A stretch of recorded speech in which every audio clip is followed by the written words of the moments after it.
ಇವತ್ತು ನಮ್ಮ ಡಿಪಾರ್ಟ್ಮೆಂಟ್ದು ಒಂದು ಪ್ರಮುಖವಾದಂಥ ಒಂದು ಕಾರ್ಯಕ್ರಮ ಇದೆ. ಈ ಟೆಲಿ ICU ಏನಿದೆ ಅದು ಉದ್ಘಾಟನೆ ಆಗ್ತದೆ.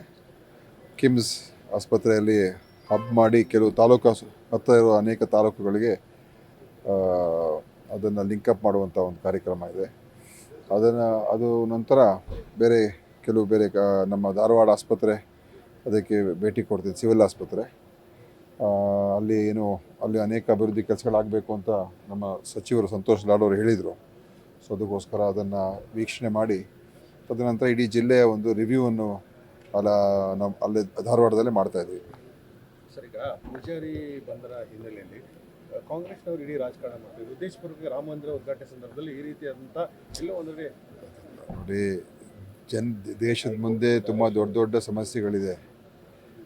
ಬರೀ ಈ ಕಮ್ಯುನಲ್ ರಾಜಕಾರಣ ಮಾಡ್ಕೊಂಡು ಕೂತ್ಕೊಳ್ಳೋದಕ್ಕೆ ಕಾಂಗ್ರೆಸ್ ಪಕ್ಷ ಇರುವಂಥದ್ದಲ್ಲ.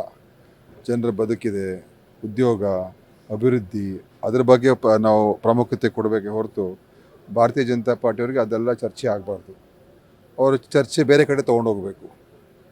ಯಾಕಂದರೆ ಇವತ್ತು ರಾಜ್ಯಕ್ಕೆ ಆಗ್ತಾ ಇರ್ತಕ್ಕಂಥ ಅನ್ಯಾಯ ಕೇಂದ್ರ ಸರ್ಕಾರದಿಂದ, ಅದು ಇವತ್ತು ಅದರ ಬಗ್ಗೆ ಮಾತಾಡೋಣ. ಎಷ್ಟು ನಮ್ಗೆ ಅನ್ಯಾಯ ಆಗಿದೆ, ಎಷ್ಟು ಹಣ ಬರಬೇಕಾಗಿತ್ತು, ಯಾಕೆ ಕೊಡ್ತಾ ಇಲ್ಲ, ಬರಗಾಲಕ್ಕೆ ಒಂದು ನ್ಯಾಯ ಪೈಸೆ ಕೂಡ ಕೊಟ್ಟಿಲ್ಲ, ಅದ್ರ ಬಗ್ಗೆ ಚರ್ಚೆ ಮಾಡೋಣ. ಆಯಿತಾ? Thank you. ಹರಿಪ್ರಸಾದ್ ಅವರು